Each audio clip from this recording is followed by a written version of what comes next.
things I cover. The first is the mindset, and then the second are the skills.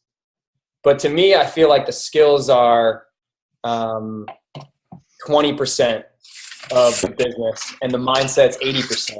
The skills, like the things I do every day, like I'm not the smartest person in the world. Like I'm not the most tech savvy or anything like that. I think the things I do every day, I could teach to an eighth grader, like an advanced eighth grader, I think could pick up those things. The hard part for most people is the mindset that it takes to be successful with the business. So I always start there. And what I kind of say is I'm like a big picture guy. Like, obviously hitting Success Club every month is like something I shoot for. And that's something that Beachbody, the corporate's always talking about. But for me, like when I got started, I got lucky enough to be introduced to coaches that always told me that there's a big picture in this business. And anytime someone comes to me and they say, I want to be successful with coaching, or I want to create a 6-figure income, or I want to build a team that impacts a ton of lives, I always tell them like the same thing. Whatever that question is, I always say it's going to come down to one thing: developing 2 or 3 good leaders that want to do this business with you. That's what it's going to come down to. If you can find 2 or 3 people that are all in, that are committed, that understand what this thing's all about, and are in this for the long term and become leaders, you're going to have a ton of success as far as impacting a lot of lives, more than you can on your own. And financially, you're going to have a lot of success as well. So that to me has always been the big picture. It comes down to finding and developing 2 or 3 really good leaders. And even, 5 was kind of my goal, but I've noticed like once a coach finds like just 2 or 3 really good ones, their businesses just take off to the next level. So that's the big picture. I always have that in my mind, So then the next question is, okay, great. Like, how do you do that? The 2 or 3 people that you want on your team, those 2 or 3 rock star leaders, for the most part, a lot of times those are going to be people that aren't going to just jump right into something on like a whim. They're going to be people that need to watch you for a while, because they're probably pretty smart people that are calculated, and they're probably doing really well with whatever else they're doing in life. So they're not just jumping on anything. They are going to watch you for a while to see if you're serious about this and is this thing real.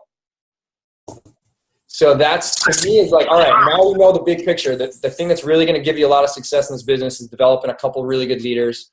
And the way you find those really great leaders is to show them that this thing is real and that you're serious. And the way you prove that to them is by being consistent with this business, posting on social media, being proof the products work, sharing your journey on social media for 6 months to sometimes a year or more.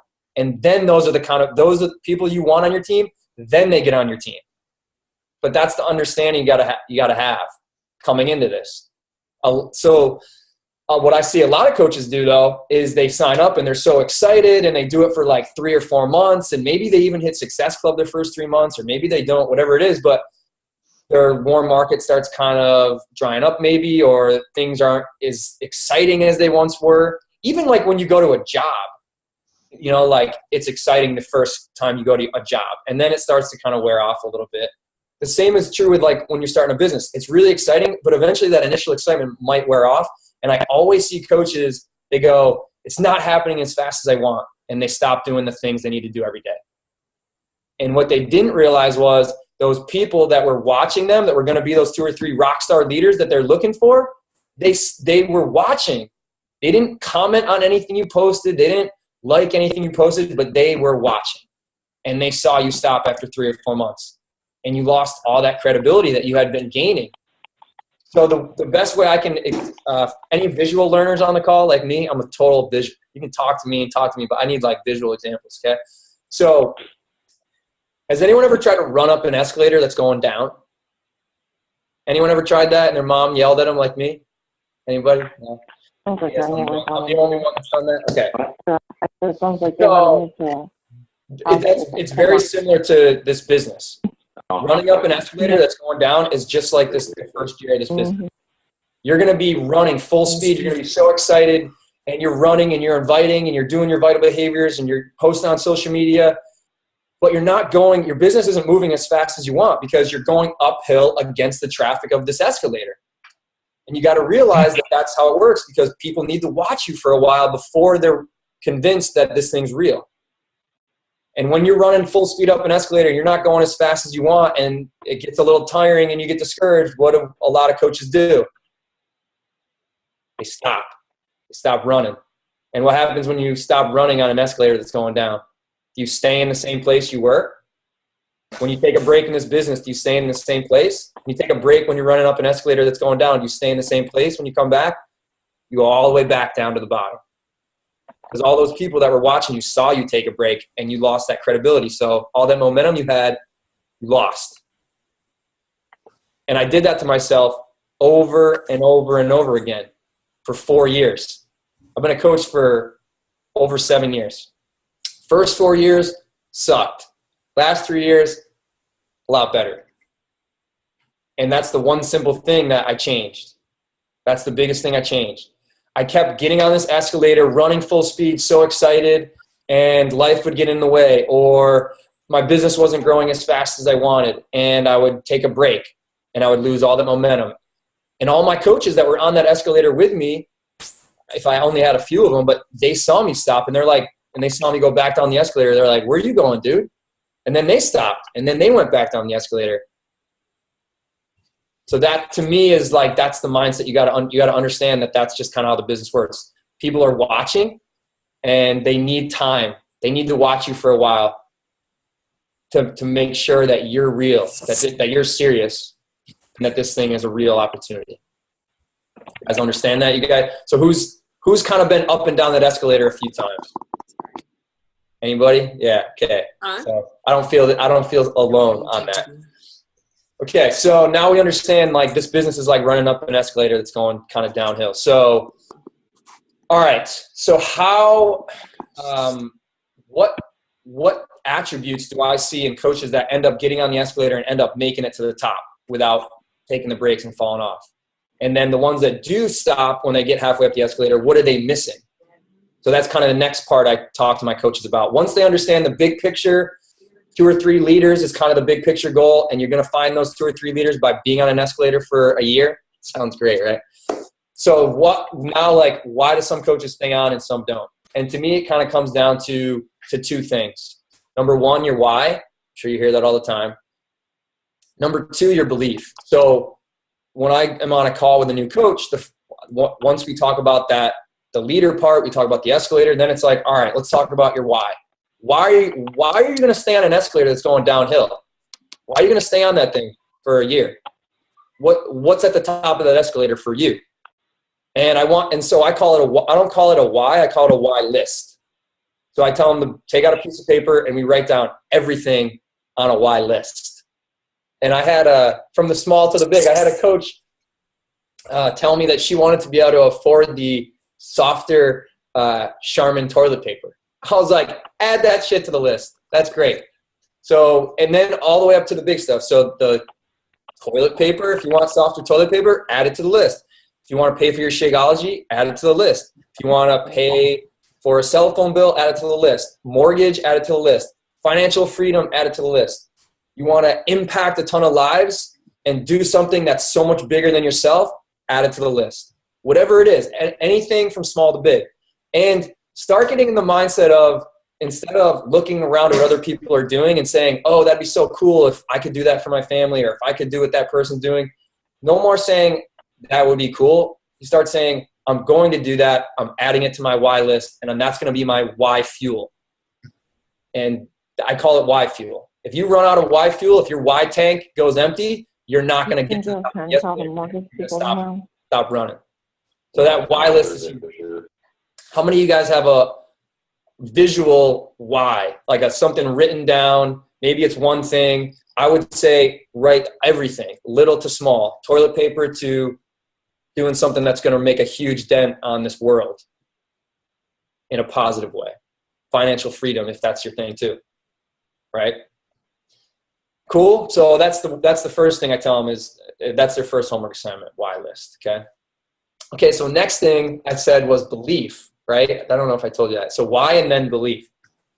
So the way I kind of do the belief is, I talked about the big picture, the 2 or 3 leaders. That's who you want. You want those 2 or 3 people that are going to be like your tribe, like your boys, like whatever you want to call it, like the people that want to really do this, that are inspired and as fired up as you are.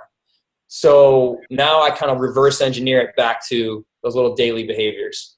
But it starts with the big picture. So how are you going to find those 2 or 3 rock star leaders? Where are they usually going to come from?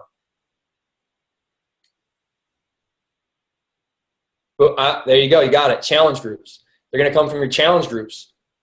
There's 2 things. Like, I have people that come to me and they approach me on social media and they say, I want to do what you do. I want to be a coach. Can you show me? Can you teach me to be a coach? And I always tell them that the best way for me to show them if this is a good fit for them and to train them to be an outstanding coach is for me to give them an experience in my challenge group. Because there's 2 things that I believe every successful coach has. And if they don't go through a challenge group, they're probably not going to have these things. Number 1, they have a belief in the products. I mean, Beachbody has the best products on the planet. If people use them, they work. The products aren't on trial. They're proven, they work. But what happens? Most people don't use the products. And that's why what we do as coaches is so important. Us, the coaches, we are the glue of the entire experience. And if someone's never been through a challenge group, they don't understand that. They've never experienced how important what we do is. So we got our 2 or 3 leaders. They're going to come from our challenge groups. They're going to be people that understand and love the products. And they're going to be people that love and understand what we do as coaches and understand that we're the glue of this whole thing and how vital that is. So, okay, now, like, we know where they're coming from challenge group. Now, how do you get people into your challenge groups? Anybody know? Vital behaviors. Vital behaviors. And actually, I'm going to go even deeper into that. I have 5 skills that I'll tell you guys about that I think every coach needs, the 5 skills. But the vital behaviors, this is how I teach my coaches the vital behaviors. There's 4 now, right? So now there's recognition, which I think is so huge. Recognition for your team, for your challengers, for the tiniest little things. And what a lot of coaches do, a lot of like high achievers, they never recognize themselves because they're such perfectionists. They don't take the time to do that. I'm not saying like give yourself shout outs publicly, but take the time to recognize yourself just silently and celebrate when you do great things. Is that cool with you guys? So that's recognition. But the 3, like the original 3 vital behaviors, we got inviting, which to me is kind of the overarching one. But then there's the foundational ones, the ones that to me are the most important. Personal development and being proof the products work. If you want to get someone into your challenge groups, which is where your leaders are going to come from, and the leaders are what's going to lead to all the things on your why list. But if you want to get people into your challenge groups, you got to be being proof the products work. You got to be doing your personal development. And the more you're doing those 2 things, the easier inviting is going to become. Just kind of how it works. To me, those are the foundation. The more comfortable you get with those 2, the personal development, the more you're doing that, the more proof that you become of the products are working. Inviting becomes natural. It becomes so much more easier. So reverse engineer it all the way back to those little vital behaviors that we're telling you got to do every day for that year while you're on that escalator. It's going to get you the people that finally get into your challenge groups, the people in your challenge group. That's where your 2 or 3 great leaders are going to come from. Those 2 or 3 great leaders are what's going to create the 6-figure income. It's what's going to create a team of people that are going to impact a ton of lives. So now, like, when my coaches are doing the vital behaviors, it's not like I'm doing this because this is what I'm supposed to do. It's like they know exactly why they're doing it all the way up to the big picture. And that really solidifies their belief in what this business is all about and their belief in those vital behaviors. So you couple that unbelievable why with the belief that the things they're doing every day are actually going to get them to that why. and they're unstoppable. And the coaches that struggle with consistency, they're struggling with one of those two things. They either don't believe that they're going to get there, or they don't even have a why. For whatever reason, they're blocking themselves from even being able to say they have something big they want to shoot for. So I work with them on those two things. And I'll ask them, I'll say, if I'm talking to a brand new, a coach, a veteran coach that's struggling or something like that, I'll ask them, even though I know what their why is, what they're on their why list, I ask them again, read off your why list to me. I want to, and then maybe something new pops up and they add it to it. And then I go into the belief. I go, on a scale of 1 to 10, where are you in your belief that it's inevitable that you're going to find 2 or 3 leaders that really want to do this business with you? Where are you at with that? This is a safe zone. I'm not judging you. This isn't a test. Be honest. Where are you at right now with that on a scale of 1 to 10 with your confidence that it is 110% inevitable that if I just keep doing these behaviors and stay on this escalator, I'm going to attract and find those 2 or 3 people that just get it and are all in just like me. We got a 10 thrown up right there. Boom. And then if you don't have a 10, that's fine. I didn't really have a 10.